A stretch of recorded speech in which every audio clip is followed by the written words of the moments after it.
Turn it up. It's The Record Machine with your host, Jimmy Howell.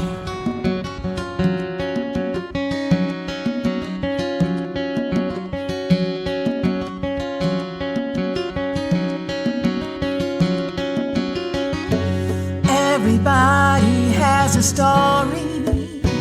For folks that need, you're easy to find. You had your own needs, so it's hard to see how I'm ever gonna make you mine. Everybody has a story. Mine is not yours and yours is not mine.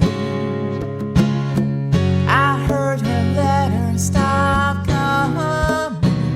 Give it all, just give me a call. Don't give up, you are my one. It breaks my heart to see your world catch fire, burn to the ground. You deserve so much better than that girl. She is bringing you down.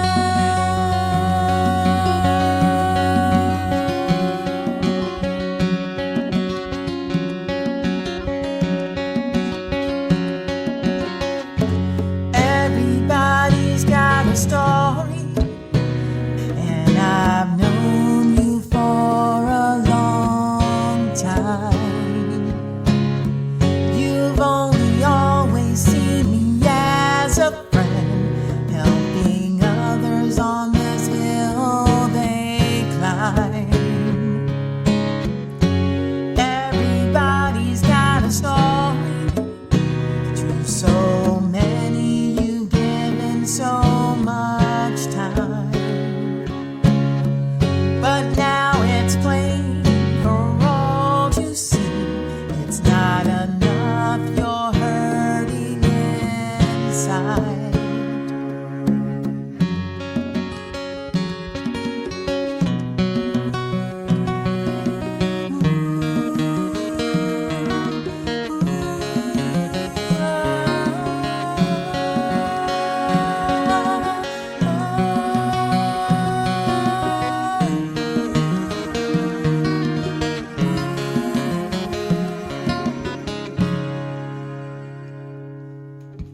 It's time for you to hear my story.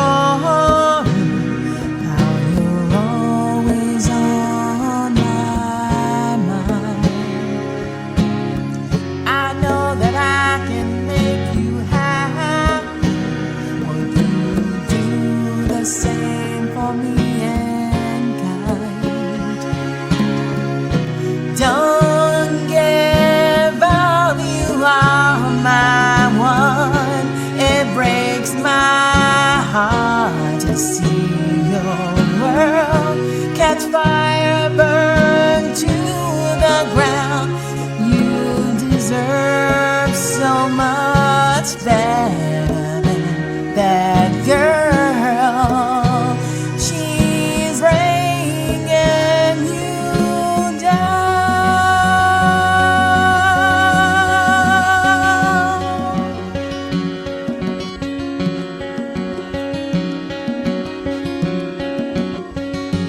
Ladies and gentlemen, please welcome singer, songwriter, and musician Dave Godbey to the program. How you doing, Dave? I am doing great, thank you. Awesome. Where are you calling from? I am calling from a suburb of Baltimore. Oh, nice. You grew up there? Maryland. I grew up in Boston. Red Sox fan? So I am still a Red Sox fan. Awesome. Yes, sir. Yep. That's very cool. And, of course, secondary is the Orioles fan, and I'm a Ravens fan, but I'm a Patriots fan first. Mm-hmm. It's very confusing. How many years were you in Boston? Well, I grew up in Boston. Mm-hmm. And so where are you located? How do you know Joe? I met Joe through my podcast. I'm located in North Myrtle Beach. That's in South Carolina. Yeah, beautiful place. Sure is. I'm originally from New Jersey, though. Okay. And I moved here 3 years ago. Right. So I met Joe back in the 70s when I was playing in a local band, Fox Pass. Mm-hmm. And he was also, I mean, he wasn't in Fox Pass, but he was playing in local bands, calling himself the Count. I don't know if you know about that side of him. No, I never heard that. Well, next time you talk to him, you can ask him to tell you about the Count. Well, I should probably have him on the show as well. I mean, it seems like he has a lot of things going on. He's a very interesting fellow, so he probably has a good story to tell. I bet he does. I bet he's got lots of good stories to tell with all the people that all the promotion that he does, and he still tries to stay active musically the best that he can. I mean, he has a label, right? He does interviews himself. Yep. So yes, he's been around the music business a long time, I would assume. He certainly has. Yep. Yes, he has. Yep. What's your musical background? When did it start for you? I guess I started playing a keyboard when I was 15. I got my parents to buy me a keyboard. I was in high school, and then I took a guitar. I picked up a guitar, and I was in high school in Spain. My father was worked for a company that was building a plant in Seville, and so we all lived there. And they found me a flamenco guitar teacher, got me a classical guitar, and that's really kind of how I got started. And I played a little, I probably played flamenco a couple of years, and then I started to get interested in the music that was around. And in those days, what caught my fancy was Cream, Fresh Cream, and you remember them. Blue Cheer was a band that I liked a lot. They were great too. Yeah, they were. Traffic, I think, was coming around. Spencer Davis gave way to Traffic around that time. And there was a lot of pop that I liked too. Of course, the Beatles. I mean, the Beatles were doing a lot of good stuff then. Rolling Stones and the Kinks. Tommy James and the Shondells was a favorite. The Zombies, Rod Argent.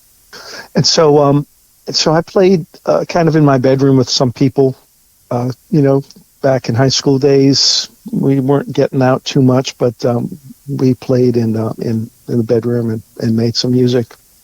And Mom complained a little bit, but it wasn't too bad. Turn it down, right? Right. Now, when I graduated high school, I met a fellow that was a classmate of my older brother, Jim, named Kurt. He calls himself Mr. Kurt. Do you know of him? I don't believe so. Well, he's been in the Boston area for a long time. He's got a bunch of albums in the different. He's an eclectic kind of guy. He's messed with some jazz and pop. But I met him, and he convinced me that I should be in his band, and I played guitar in his band for a little while, and then the bass player quit, so I converted to bass at that point. My first band, and so that's how I got into bass. So bass is was my original instrument through, I guess, my formative years. But I knew how to play guitar. I had a guitar, and doing writing is a whole lot easier on guitar than it is on bass. Now, during the 70s, you were part of that music scene. You said you were in a band called Fox Pass. Can you talk about that a little bit? Sure, right. Yeah, Fox Pass. So we're talking 1975. 1974, I was I had a job, and it was a grunt job. We all have been in jobs like that, and I was doing some writing, and I really wanted to escape that and make my mark in the music world. I mean, don't we all, right? And so I heard that there were layoffs coming at the job, and I talked to the boss, and I told him that he should lay me off. And I laid out a bunch of reasons why. If I was young, I didn't have a family, all of those things. I probably would have been the one laid off anyway. But I did get laid off, I got unemployment. And so for a year, was, chasing my dream and had some income. And that's when I met Fox Pass, John Macy and Mike Roy. And I played with them in the Boston area for a couple of years. And just real quick, because I do want to talk about my CD some. I wrote a song on my 21st birthday. That was just before I had met the Fox Pass crew. I regenerated that song. I recreated it a little bit. I took the ideas I had from it, and it is the opening song on my CD called Cloudburst. So there's a loop closing that happened when I created the CD about a year ago. So yeah, I played with Fox Pass, and we had a pretty good following. I mean, Boston in those years, those were the years, disco was coming. And we had a saying, it's rock, disco sucks. And so that was a mantra, whenever we played that song, it's rock, disco sucks. And it was a very popular song. There were two clubs in the Boston area, the Rathskeller, fondly known as the Rat, and then there was one in Cambridge, Central Square, called the Club. And so we played there almost strictly. We played there, each of those places, at least once a month. And that's where the music scene in the Boston area was, the original music scene in those days. There were some club gigs and that sort of thing. But we did very well. Fox Pass did very well. We would fill those places when we played. And in those days, there was a band called Cap'n Swing. And that was the predecessor to the Cars. Rick Ocasek ran that band, and I think the only difference between that band and the Cars was the drummer. Okay. And they had kind of a jazzy drummer, and so they updated their sound and became a pop band. And so we knew them, and we played with them a couple of times. There was one showcase gig that we got to play at the club, at Paul's Mall Jazz Workshop in downtown Boston. And they backed us up, it turns out. But that's not really fair to say any more than it was a coin flip to see who was going to play first. Cool. Back the others up. So we were peers at the time. Mm-hmm. Talking Heads had reached out to us as well, and they were a New York band and played CBGBs all the time. And so they reached out to us and were interested in playing in Boston, and so we arranged a swap. So they would come to Boston, and they would back us up at the Rat. And in return, we would go to New York City and play CBGBs and back them up there. So I got a chance to play there a couple times, and that was really cool. I talked to a few people over the last few months that actually brought up CBGBs. Great place. Great place. And, there are these just dingy, dirty, dark places that are just magic. And, if you ever walked in there during the daytime when the lights are all on, you would say, oh, my God. I bet. Yeah, but, at nighttime when the bands came and the liquor started flowing, it was just magical. Yeah, I'm sure. This podcast will feature your song, Everybody Has a Story. What's the story behind that song? Well, that particular song, that song was one of the last songs I wrote for the CD. And it started out as the guitar line that is now the break part. Mm-hmm. And so I was playing around and I thought that was pretty neat. And I started building a song around it. And I realized it's a little too much to be running through the whole song, but it would make a nice break. So I simplified it, and so how the intro starts on a D chord.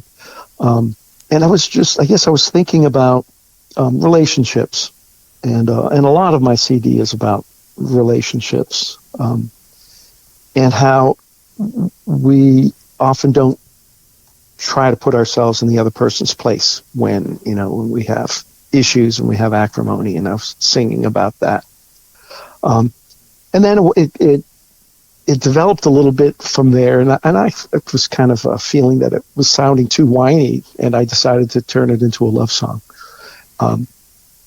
And based on a relationship I had with many years ago, with a woman who left to go on an assignment to a Peace Corps assignment to South America, and we were in love and promised to stay in touch, and that we would be forever, always. Mm-hmm. But it didn't work out that way. We shared a couple of letters, but you're young, you're in your 20s, and those things are sometimes not very permanent. And so that's where that song came from, and how it's written. It's actually written from her point of view, as the person that is in the person that's in the Peace Corps place, and wondering why the other person isn't writing to them.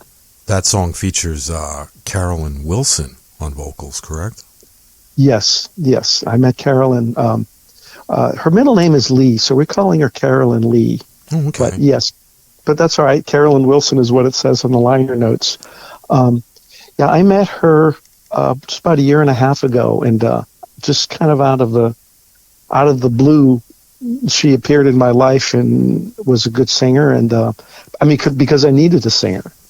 My singing is not good enough, I don't feel, to carry an album, a CD. Anyway, and she has a very deep, very sensual voice, and I think she really makes that song.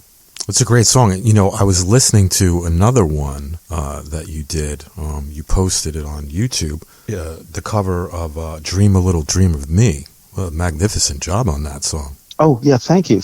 Yeah, Elena Gray is the other singer that worked with me on the CD. Mm-hmm. So there are 12 songs on the CD. Carolyn sang 3 of them, and Elena sang 2. And I have a longer history with Elena. I met her probably 5 years ago in a Baltimore club that does open mics. And it was an open mic that caters to original music. Some people come in and play covers, but by and large, the host was all about original music. And so I met Elena there, and she played keyboard mostly. And then she was rock climbing and fell off and shattered her arm. Oh my God! And couldn't play anymore. I mean, she's fine now. It was she needed a few pins and all, but so I asked her if she wanted to sing. I would accompany her, and she accepted. And we played together for 3 years, and at least 3 years. And going into the pandemic, we were actually pretty ready to go. We had 3 sets of music, including a bunch of originals, and we actually had a nice gig set up, 3-set gig for $450 for a duo, which I thought was pretty good. And we had another smaller one, but the pandemic killed all that. But we worked together a little bit. The song "Perspicacious," which is on the CD, Mm-hmm. I co-wrote with her, and then the song "Adulting" too, which has a kind of a fun little story. But then I was talking about the CD, 3 songs from Carolyn.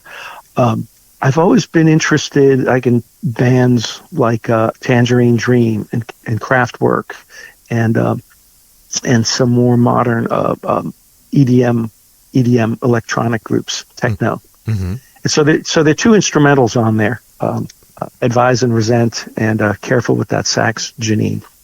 So there are 2 instrumentals there, and 5 songs that I've sung. Very cool. And I mentioned Cloudburst, the song that I chose to open the CD with, which came from, as I said, my 21st birthday. I wrote that, and I brought it out and updated it a little bit for the CD. And it's got kind of a spacey interlude to it, Mm-hmm. which I kind of like to open the CD with that song because it represented, with that spacey interlude with my instrumentals, and kind of closing the loop on a 21, a long, many years since the song was first written to now. Mm-hmm. How do you approach songwriting? What is your creative process like? Yeah, I think to a large extent, there are things there are ideas that come to mind that get me thinking about words and writing things down. And oftentimes I'll write down a song and I'll look at it and I'll think this is crap, this is shit, and I'll just put it away and it'll just end up in a pile somewhere. Mm-hmm. And then maybe a year later I'm rummaging through stuff and I look at it and say, wow, this is pretty good. I should revisit it. Mm-hmm. So a couple times things like that have happened. You're Not My Enemy from the CD, Bloodsport. And speaking, those two songs are kind of political in a nonpartisan sort of way. Mm-hmm. One of the things that bothers me in life here is how the whole divide and conquer that our leaders play. Mm-hmm. And so those two songs kind of represent my feelings on that. Sometimes I'll be playing with a riff or a set of chords, and I sit near my and I'm always playing in the studio, so I'll turn on a recording and record things. So sometimes a song comes out of that. I'll just take some time and just go back and play over things that I had recorded some time ago, but didn't finish. That's pretty cool. The Ragin Contagion. How did that name come about? Yeah, Ragin Contagion. And, so when lockdown happened, mm-hmm. That was March of 2020. And, where were you? But so here I am, and everyone I know, and all of a sudden our lives are just turned upside down. Mm-hmm. Nobody is going anywhere, right? Just stores are closed. Just trying to sort all of this out. And I actually live in a conservative community, and not that I don't know that makes a big difference, because there are plenty liberal-minded folks that were kind of upset about being locked down as well. Our governor at the time, who's still our governor, Larry Hogan, is a Republican, but they started referring to him as Lockdown Larry. Wow. So there are people bitching at each other. There are people that want to be safe. Wear your masks, for God's sakes. Don't spread the disease. And then the other camp was, you're stomping all over my freedoms. I don't want to wear this mask. And so there was a lot of acrimony. And so it just occurred to me that I'm creating this CD in the middle of the pandemic, and people are raging around me. So I thought it was cute. A couple of my friends thought it was cute, so it kind of stuck. That's where that came from. My daughter, who is not a bad artist, she created the little the icon of me holding the virus particle on the cover.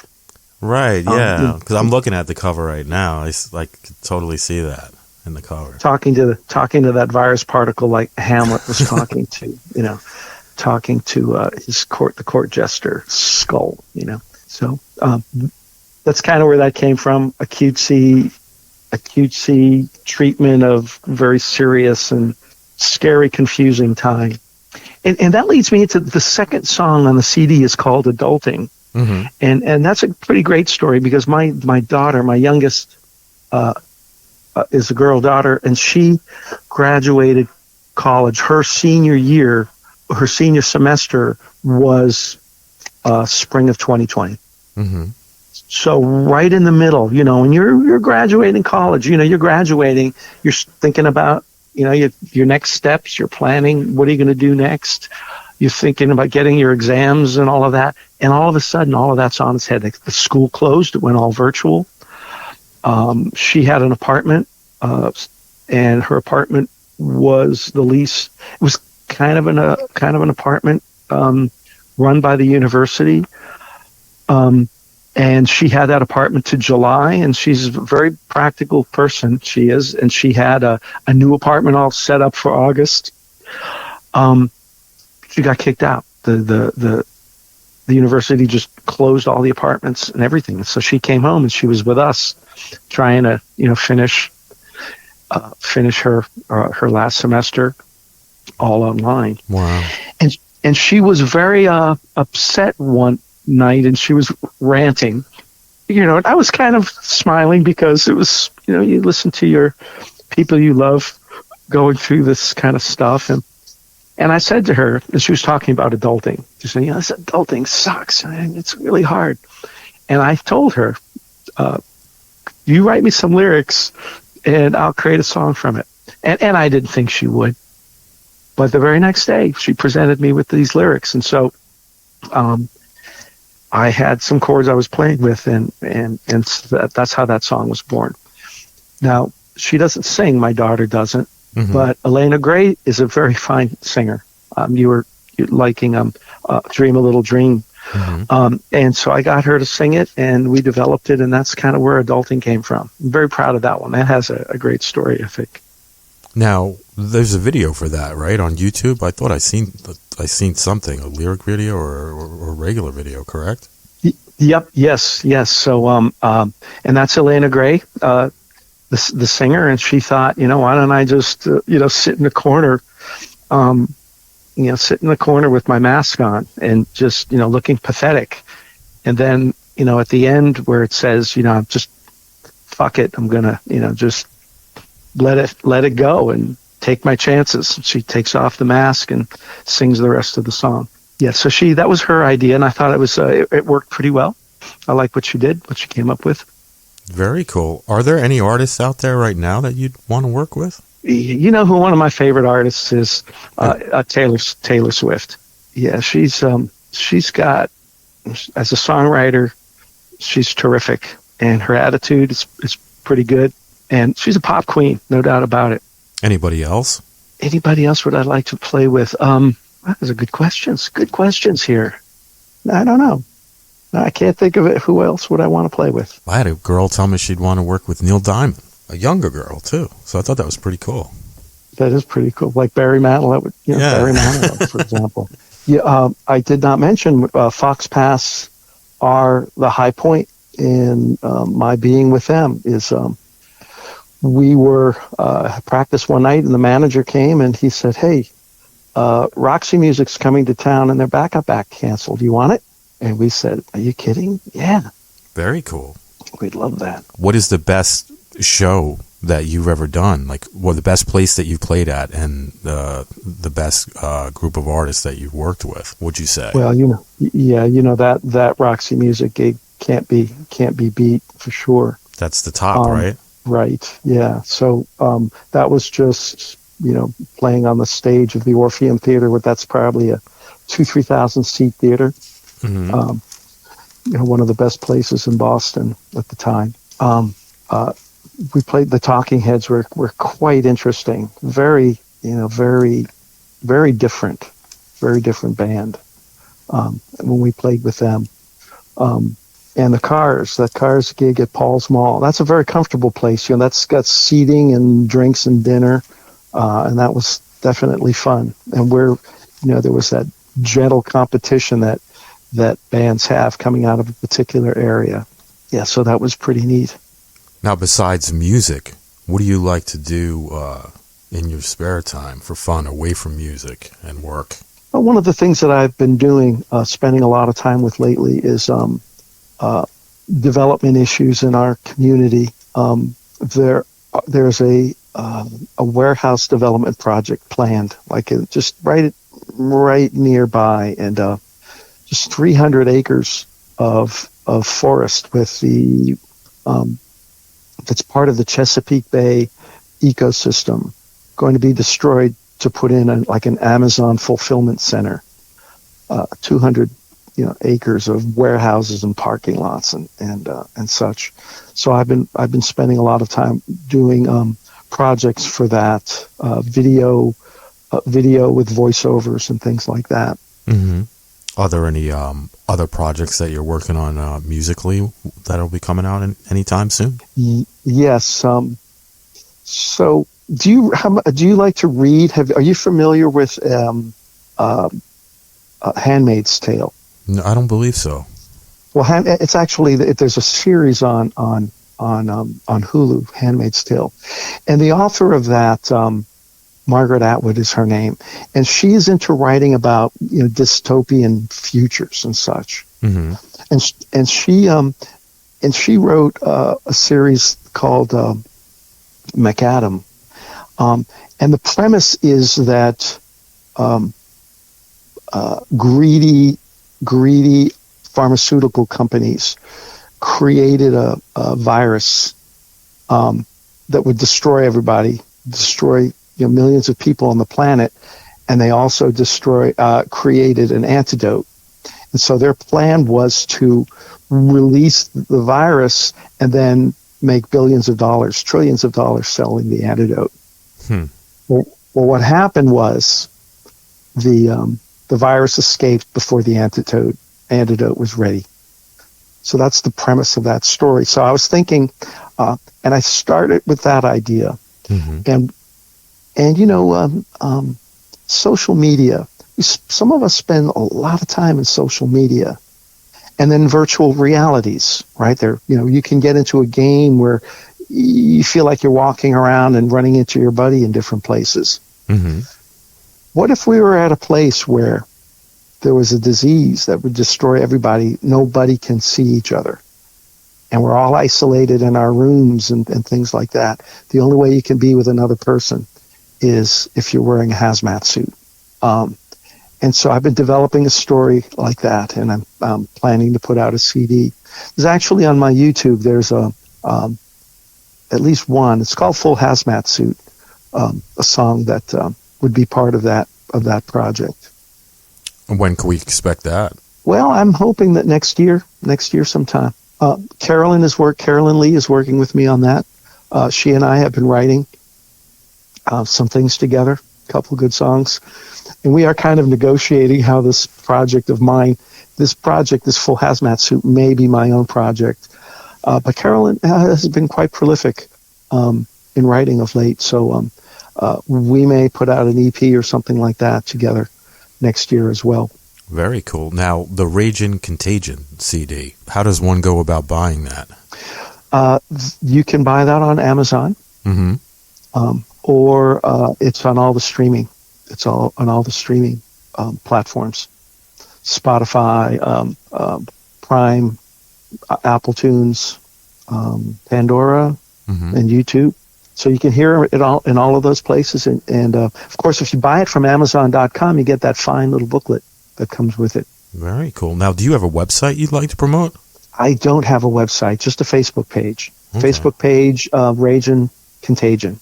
So, one word, Ragin Contagion, no apostrophe, and you can find me.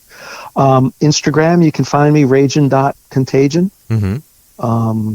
On Twitter, Dave Ragin, and on YouTube, my channel is called D Godbey, as in Dave Godbey. Very cool. Is there anything that you'd like to mention that we didn't talk about today? Well, let's see. Like I mentioned, a couple of songs from the CD, and one song that's done particularly well on the political side is "You're Not My Enemy," and I encourage folks to listen to that.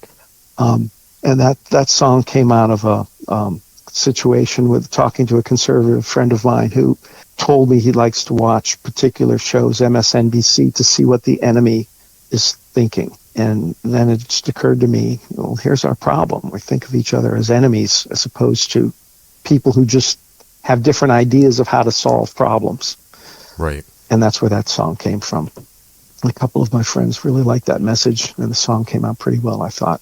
Just because we don't have the same beliefs politically doesn't mean that we have to be enemies, correct? That's right. And that's right. And that's what people need to learn, because if people thought the same way you thought and the way I thought, then maybe there wouldn't be so much, I guess we'd say, hate in the world. Yeah, but it'd be a boring world, too. Everybody's thought the same, right? Just as long as we can resolve our differences with talk over a beer, mm-hmm. as opposed to violence and a gun, totally. which is where Bloodsport came from, that other political song, mm-hmm. Where I sing about how our politics have have become blood sport, and sometimes literally. Yeah. I just heard Lady Gaga talking to Stephen Colbert yesterday. Did you know that when she sang the national anthem at Joe Biden's inauguration in January, do you know she was wearing a bulletproof vest when she did that? No, I had no idea. It was built into her dress. I mean, her dress was beautiful, as you can imagine. Anything Lady Gaga would put on would be quite spectacular, but it was built into the dress, so you couldn't really tell. It was in the middle of the winter, right? It was January, so it makes a lot of sense. It wouldn't be that hard to hide a bulletproof vest at that time of year. But yeah. Yeah, that's nuts. I wish our state of affairs wasn't like that. And you asked me about music, and so I guess sometimes I hope that the things that I do creatively can just help a little bit of getting us to think about things like that, treating each other's not as enemies and adversaries, but rather as people with different ideas. Exactly. That makes total sense. Good message. Well, Dave, I want to thank you so much for coming on the show today and sharing your story and your music. And, I wish you the best of luck with the new music that's coming out this spring. I appreciate that, Jimmy. Thanks a lot. All right. And thanks for having me. Yes, let's keep in touch. And when the new stuff comes out, I'd love to have you back on again. Great. I guess I have your email address, so we'll keep in touch. All right. Well, you take care, sir. You too. Thanks very much. All right. You're welcome. And bye-bye. Bye-bye.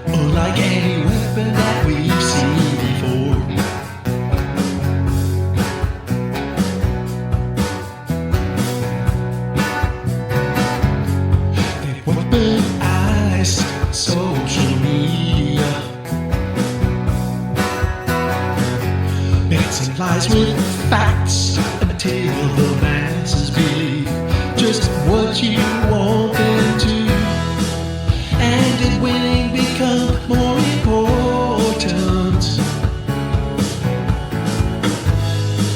than how you won? And did I become your enemy? You're not my enemy.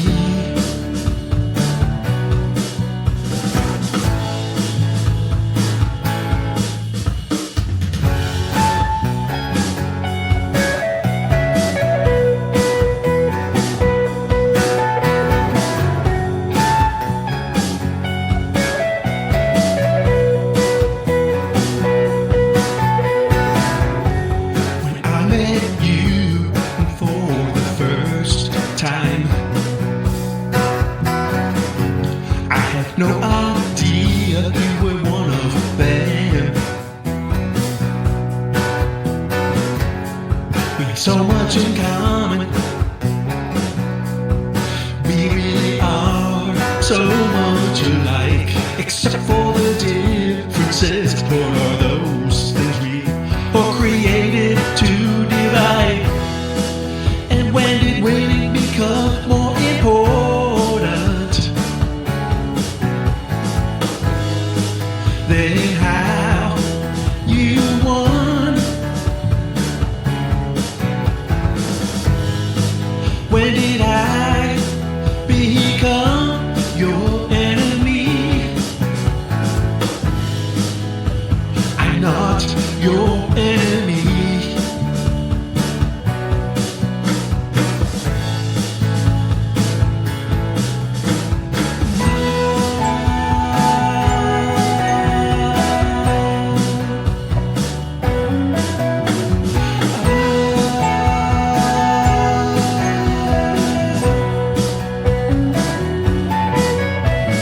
Trust in me and I believe in you.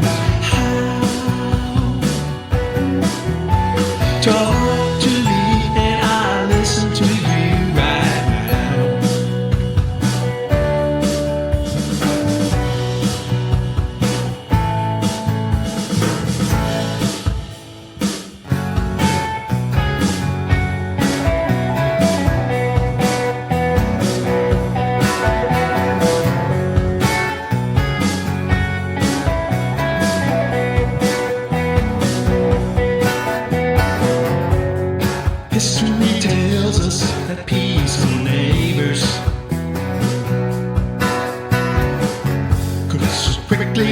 turn on each other. They find a dividing point and they'll drive a wedge right in their why to divide and control us. I must be your enemy, no. How did winning become more important than how you won? And how did I become your enemy? You're not my